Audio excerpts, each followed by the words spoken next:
ঝটপট করে বানিয়ে ফেলুন এই সর্ষে চিংড়িটা। খুব কম টাইমে হয় আর অসম্ভব সুন্দর খেতে হয়। একটা পদেই পুরো ভাত খাওয়া হয়ে যাবে। দেখুন সর্ষেগুলো আমি সমস্ত সর্ষে, সাদা সর্ষে, পোস্ত, নুন দিয়ে একটা শুকনো গুঁড়ো করে নিয়েছি। নুন হলুদ মাখিয়ে রেখেছি চিংড়ি মাছ। এবার গুঁড়োটার মধ্যেই আমি দিয়ে দিলাম একটু লঙ্কা আর নুন দিয়ে পেস্ট করে নিয়েছি। এদিকে চিংড়ি মাছগুলো গরম করে তেল ভালো করে ভাজতে থাকবো। এখানে কিন্তু আমি সর্ষের তেল ইউজ করেছি। সমস্ত চিংড়ি মাছগুলো দিয়ে দেবো। আর চিংড়ি মাছ ভাজতে তো আপনারা জানেনই খুব কম টাইম লাগে। একটুখানি এদিক ওদিক করতে করতেই দেখবেন এক পিঠ ভাজা হয়ে গেছে, কালারও চেঞ্জ হয়ে গেছে। ফটাফট ফটাফট করে এদেরকে উল্টে পাল্টে দিয়ে দিন। উল্টানো পাল্টানো হয়ে গেলে এইবার টাক করে প্লেটের মধ্যে উঠিয়ে নিন।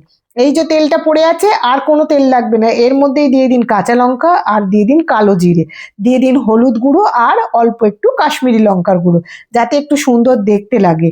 দিয়ে ভালো করে যখন তেলের মধ্যে এটা নাড়াচাড়া করবেন, এর কিন্তু রঙই আলাদা হবে। এইবার সর্ষেটা আর পোস্তটা বেটে রেখেছিলাম অল্প কিছুটা নিয়ে আমি এর মধ্যে দিয়ে দিলাম। দিয়ে ভালো করে নাড়াচাড়া করে নিয়েছি। দিয়ে তার মধ্যে দিয়ে দিলাম পরিমাণ মতো নুন। নুনটা সমানভাবে দেবেন, আগেও কিন্তু ইউজ করেছি। এইবার দিয়ে দিলাম চিংড়ি মাছ। চিংড়ি মাছগুলো দিয়ে একটুখানি নাড়াচাড়া করে বাদ বাকি বেটে রাখা মশলাটা ঢেলে দিলাম। ওই সর্ষে পোস্ত ভালো করে জল দিয়ে একটু গুলিয়ে রেখেছিলাম, আরো পরিমাণ মতো একটু জল দিয়ে দিলাম। দিয়ে ভালো করে ফুটতে দিলাম।